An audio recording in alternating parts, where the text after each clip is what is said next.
ஞானானந்தமயம் தேவம் நிர்மலஸ்படிகாகிருதிம் ஆதாரம் சர்வ வித்யானாம் ஹயக்ரீவம் பாஸ்வகே. நமஸ்காரம். நேயர்கள் அனைவருக்கும் அஸ்ட்ரோ கேஎஸ் ஐயங்காரின் பணிவான நமஸ்காரங்கள். வார பலன் 11/3/2024 17/3/2024 வரணும் உண்டான வாரத்திற்கு என்னென்ன பலன்னு பார்ப்போம். முதல்ல இந்த வாரத்தினுடைய கோல்சாரம் என்ன அப்படின்றத பார்ப்போம். அதற்கு பிறகு இந்த வாரத்தினுடைய விசேஷ நாட்கள் என்னென்ன வருது, அதற்கு பிறகு இந்த வாரத்தில் எந்தெந்த ராசிக்காரர்களுக்கு சந்திராஷ்டம நாட்கள் வருதுன்றதை பார்ப்போம். முதல்ல இந்த வாரத்தினுடைய கோல்சாரம் அப்படின்னு பார்க்கும்பொழுது, இந்த வாரம் காலபுருஷ தத்துவத்தின் முதல் ராசியான மேஷ ராசியில் குரு பகவானும் 6ஆம் இடம்னு சொல்லக்கூடிய கன்னியில் கேது, மகரத்தில் செவ்வாய் உச்சம் பெற்றும், சனி சூரியன் சுக்கிரன் இந்த 3 கிரகங்கள், அதற்கு பிறகு கும்பத்திலையும், அதற்கு பிறகு மீனத்தில் புதனும் ராகும் இருக்குது. இந்த வாரத்தில் பார்த்தாலேயானால் 14ஆம் தேதி அன்னைக்கு சூரிய பகவான் கும்பத்திலிருந்து மீனத்துக்கு போகிறார். சௌரமான மாதம், அதாவது பங்குனி மாதம் பிறக்கிறது.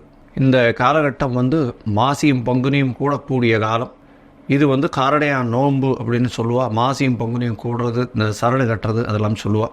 இதை தவிர செவ்வாய் பகவான் மகரத்திலிருந்து கும்பத்துக்கு போகிறார். சூரிய பகவான் கும்பத்திலிருந்து மீனத்துக்கு போகிறார். இந்த வாரத்தில் வரக்கூடிய பெயர்ச்சிகள் அப்படின்னு பார்த்தாலேனால் இதுதான். சந்திர பகவான் அதிவேகமாக செல்லக்கூடிய கிரகம் அப்படின்றவர் மீன ராசி பூரட்டாதி நட்சத்திரத்திலிருந்து திருவாதிரை நட்சத்திரம் மிதுன ராசி வரலும் போகிறார். இந்த வாரத்தில் நடக்கக்கூடிய மாற்றங்கள், கிரக மாற்றங்கள் இதுதான். இந்த வாரத்தில் வரக்கூடிய விசேஷ நாட்கள் அப்படின்னு பார்த்தாலேயானால் 13ஆம் தேதி, அதாவது 13/3/2024 மாசி மாதத்தின் கடைசி நாள் சதுர்த்தி, சுக்லபட்ச சதுர்த்தி. அதனால் வர சதுர்த்தி அப்படின்னு பேர். இந்த வர சதுர்த்தியில் எனக்கு என்னென்ன வேணுமோ அதை கொடுங்கள் பிள்ளையார்கிட்ட கேட்டிங்கன்னா அது எல்லாமே கிடைக்கும். அதனால் வர சதுர்த்தி ரொம்பவும் விசேஷம். விநாயகப் பெருமானை 9 முறை சுற்றிட்டு வர்றதும், அவருக்கு ஒரு தேங்காய் உடைக்கிறதும், 9 முறை தோப்பு கரணம் போட்டுட்டு வர்றதும் நல்ல ஒரு ஏற்றத்தையும் மாற்றத்தையும், நீங்கள் நினைத்த விஷயங்கள் எல்லாத்தையும் அச்சீவ் பண்ணக்கூடிய வாய்ப்புகள் மிகவும் உண்டு. உங்களுடைய ராசிக்கு இதை பொதுவாகவே பார்த்தீங்கன்னா இந்த ராசிக்காரர்கள் எந்த ராசிக்காரர்களாக இருந்தாலும் இந்த வர சதுர்த்தியை கொண்டாடுறது ரொம்பவும் நல்லது. 14ஆம் தேதி பங்குனி மாதம் பிறக்கிறது. மாசி பங்குனி கூடும் நேரம். இது காரடையான் நோன்புன்னு சொல்லுவாள். இதனுடைய விசேஷம் என்ன அப்படின்னா, திருமணம் ஆன பெண்களுக்கு அதாவது தாலி பாக்கியம் நல்லபடியாக இருக்கணும் அப்படின்னு சொல்லி அந்த சாவித்திரி கதை சொல்லுவாள். சத்யவான் சாவித்திரி கதை சொல்லுவாள். அவர் யமதர்மராஜினியே சாவித்திரி போய் பிடிச்சி அவருடைய இதுவை மீட்டு கொண்டு வந்ததாக சரித்திரம் சொல்கிறது. இந்த காரடையான் நோன்பு ரொம்பவும் விசேஷம். எல்லாரும் இந்த காரடையான் நோன்பு எப்போ கயிறு கட்டிக்கணும், அதாவது இந்த கயிறு கட்டிக்கணும், நோன்பு கயிறு கட்டிக்கணும் அப்படின்றத பக்கத்தில் இருக்கக்கூடிய உங்களுடைய பக்கத்தில் இருக்கக்கூடிய கோவிலில் இருக்கக்கூடிய அர்ச்சகரையோ இல்லை ஜோதிடர்களையோ பார்த்து கேட்டு தெரிஞ்சுட்டு நல்ல ஹோரைகள், சுப ஹோரைகள், அதுவும் வியாழக்கிழமை பிறகுறது இந்த வாட்டி சுப ஹோரைகளில் பண்ணிக்கிறது ரொம்பவும் நல்லது. இந்த வாரத்தில் பார்த்தாலேனால் 15ஆம் தேதி சஷ்டி விரதம். சஷ்டியில் விரதம் இருந்தால் அகப்பையில் வரும் அப்படின்னு சொல்லுவாங்க. குழந்தை பிராப்தி இல்லாதவர்களுக்கு குழந்தை பிராப்திக்காக விரதம் இருக்கிறது அப்படின்றது ரொம்பவும் முக்கியம். சஷ்டியில் விரதம் இருக்கிறதன் மூலியமாக குழந்தை பிராப்தி ஏற்படக்கூடிய பாக்கியம் உண்டு. இதை தவிர சஷ்டியில் விரதம் இருக்கிறது மூலியமாக எதிரிகள் அற்ற நிலை இருக்கக்கூடிய காலகட்டமாக அமையும். இது ஒரு பெரிய ஏற்றத்தை கொடுக்கக்கூடிய நாள். முருகப்பெருமானுடைய அறுவடை வீடுகள்லையும் எல்லாமே ரொம்பவும் விசேஷமாக இருக்கும். எல்லா முருகன் கோவிலையும் ரொம்ப விசேஷம் இருக்கும். கந்த சஷ்டி கவசம் இன்றைக்கி படிக்கிறது ரொம்பவும் நல்லது. அதாவது சஷ்டி அன்னைக்கு ரொம்பவும் நல்லது. இந்த வாரத்தில் பார்த்தாலேயானால் எந்தெந்த ராசிக்காரர்களுக்கு சந்திராஷ்டமம் அப்படின்னு பார்க்கும்பொழுது, சிம்ம ராசிக்காரர்கள், கன்னி ராசிக்காரர்கள், துலா ராசிக்காரர்கள் மற்றும் விருச்சிக ராசிக்காரர்கள், இந்த 4 ராசிக்காரர்களுக்கு சந்திராஷ்டமம். சந்திராஷ்டமம்னா உங்களுடைய பிறந்த ராசியிலிருந்து சந்திர பகவான் 8ஆம் இடத்துல மறையக்கூடிய காலகட்டத்தை சந்திராஷ்டமம்னு சொல்கிறோம். சந்திர பகவான் மதிகாரகன் அப்படின்றதுனால மதி மயங்கி இருக்கக்கூடிய காலகட்டத்தில் புதிய முடிவுகள் வேண்டாம். பெரிய வெளிநாடு வெளியூர் பிரயாணம் வேண்டாம். யாருக்கும் ஜாமீன் கையெழுத்து போட தேவையில்லை. தேவையற்ற விஷயங்களில் தலையிடுவது தேவையில்லை. இது எல்லாத்தையும் வலியுறுத்தி சொல்கிறோம்.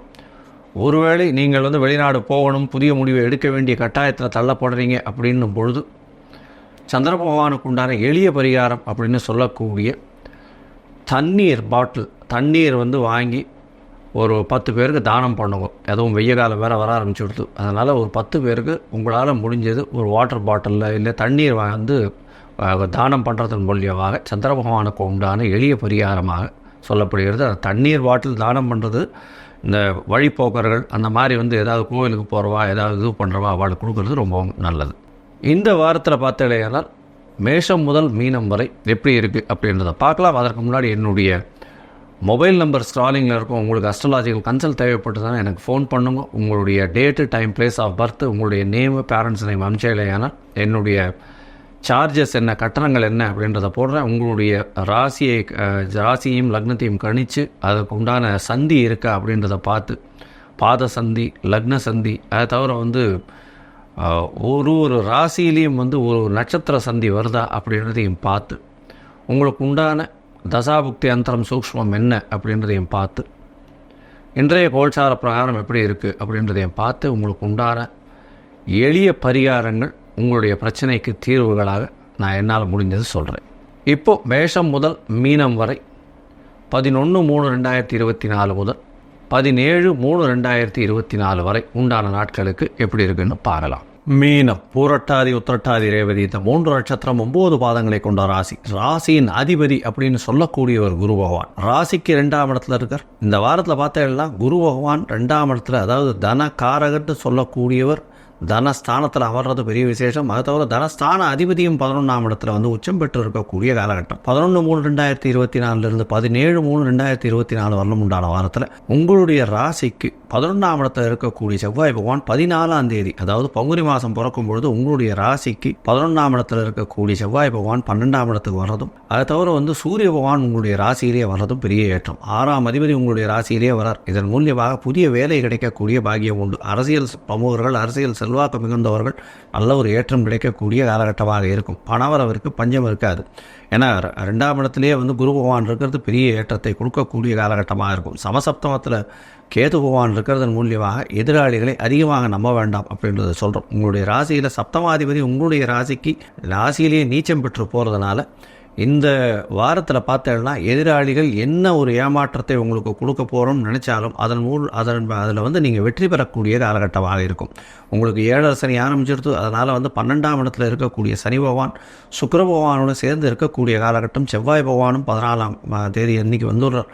இதன் மூலியமாக 12ஆம் இடத்துல வலுப்பெற்று போய் இருக்கக்கூடிய காலகட்டம்ன்றதுனால வீட்டை விட்டு பிரிந்து செல்லக்கூடிய, வேலைக்காக வெளிநாடு, வெளியூர், வெளிமாநிலம் செல்லக்கூடிய பாக்கியம் நிச்சயமாக வரும். எதை எடுத்தாலும் வெற்றி கிடைக்கக்கூடிய காலகட்டமாக இந்த வாரம் அமைய போகிறது. ஏன்னா 6ஆம் அதிபதியே உங்களுடைய ராசியில் உட்கார்ந்துருக்கார். நட்பு வீடு அப்படின்றதுனால நல்ல ஒரு ஏற்றம் கிடைக்கக்கூடிய காலகட்டமாக இந்த வாரம் அமைய போகிறது. இந்த வாரத்தில் பார்த்தோம்னா அதிவேகமாக செல்லக்கூடிய கிரகமான சந்திர பகவான் உங்களுடைய ராசியிலே இந்த வாரத்தை ஆரம்பிக்கிறார்.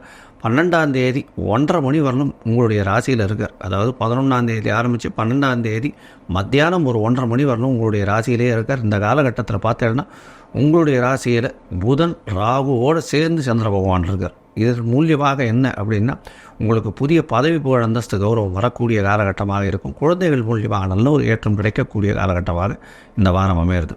உங்களுடைய ராசிக்கு 2ஆம் இடத்துல சந்திர பகவான் போகிறார். குரு சந்திர யோகம் அமையிறது. குரு சந்திர யோகம் அமையிறது பெரிய ஏற்றம்.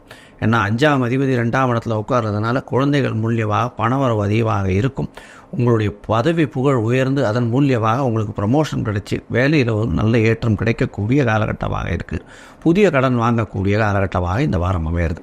உங்களுடைய ராசிக்கு 3ஆம் இடத்துல சந்திர பகவான் உச்சம் பெற்று போகக்கூடிய காலகட்டம். அதாவது 15ஆம் தேதி கார்த்தாலிருந்து 2:30 மணியிலிருந்து 17ஆம் தேதி காலை ஒரு 9:30 மணி வரலும் இருக்கக்கூடிய காலகட்டத்தில் சந்திர பகவான் உச்சம் பெற்று போயிருக்கக்கூடிய காலகட்டம். இதன் மூலியமாக பார்த்தடையானால் சந்திர பகவான் உங்களுக்கு ஒரு பெரிய ஏற்றத்தை கொடுக்கக்கூடியதாக இருப்பார். ஏன்னா 3ஆம் அதிபதியும் 8ஆம் அதிபதியும் 12ஆம் இடத்துல மறைந்து இருக்கக்கூடிய காலகட்டமாக இருக்கிறதுனாலையும் 3ஆம் இடத்துல உச்சம் பெற்ற சந்திர பகவான் இருக்கிறதுனாலையும் 5க்கு 11 சந்திர பகவான் இருக்கிறதுனாலையும் நீங்கள் எடுக்கக்கூடிய முயற்சிகள் அனைத்தும் வெற்றியடையும். குழந்தைகள் படிப்புக்கு எடுக்கக்கூடிய முயற்சிகள் எல்லாமே வெற்றியடையக்கூடிய வாய்ப்புகள் உண்டு. உடல் நலத்தில் நல்ல ஏற்றம் இருக்கக்கூடிய வாய்ப்புகள் உண்டு. உங்களுடைய நாலேஜ், திங்கிங்லாம் ரொம்ப அதிகமாக இருக்கக்கூடிய காலகட்டமாக இருக்கும். உங்களுடைய ராசிக்கு 4ஆம் இடத்துல சந்திர பகவான் போகிறார். 4ஆம் இடத்தில் சந்திர பகவான் 17ஆம் தேதி காத்தால் ஒரு 9:30 மணியிலிருந்து 19ஆம் தேதி சாயந்தரம் ஒரு 5:30 மணி வரலும் இருக்கார். இந்த காலகட்டத்தில் 4ஆம் இடத்தில் இருக்கக்கூடிய சந்திர பகவான் உங்களுடைய தாயின் உடல்நிலையில் நல்ல ஒரு ஏற்றத்தை கொடுப்பார். பொதுவாக பார்த்தீங்கன்னா இந்த வாரம் மீன ராசிக்காரர்களுக்கு நல்ல ஒரு ஏற்றமான வாரம். உடல் நலத்தில் நல்ல ஒரு ஏற்றம் இருக்கும். இருந்தாலும் பார்ட்னர்ஷிப் பிஸ்னஸில் கொஞ்சம் ஜாகிரதையாக இருக்கிறது நல்லது. இன்வெஸ்ட்மெண்ட்டு கொஞ்சம் அதிகமாக போட வேண்டாம்ன்றதை சொல்கிறோம். ஏன்னா உங்களுக்கு தேவையற்ற செலவுகள் கொஞ்சம் அதிகமாக வரக்கூடிய வாய்ப்புகள் நிச்சயமாக உண்டு. இந்த வாரம் பார்த்தேன்னா அருகில் இருக்கக்கூடிய நாமக்கல் ஆஞ்சநேயர் கோவிலுக்கு போயிட்டு வர்றதும், அங்கே வந்து ஒரு வெண்ணக்காப்பு சாத்திட்டு வர்றதும், அங்கே வந்து உங்களால் முடிஞ்ச அதாவது மஞ்சள் ஆடை வந்து தானமாக கொடுத்துட்டு வர்றதன் மூலியமாக உங்களுக்கு வரக்கூடிய பிரச்சனைகளும் வந்த பிரச்சனைகளும் கண்டிப்பாக தீரும் அப்படின்றத நிச்சயமாக சொல்கிறேன்.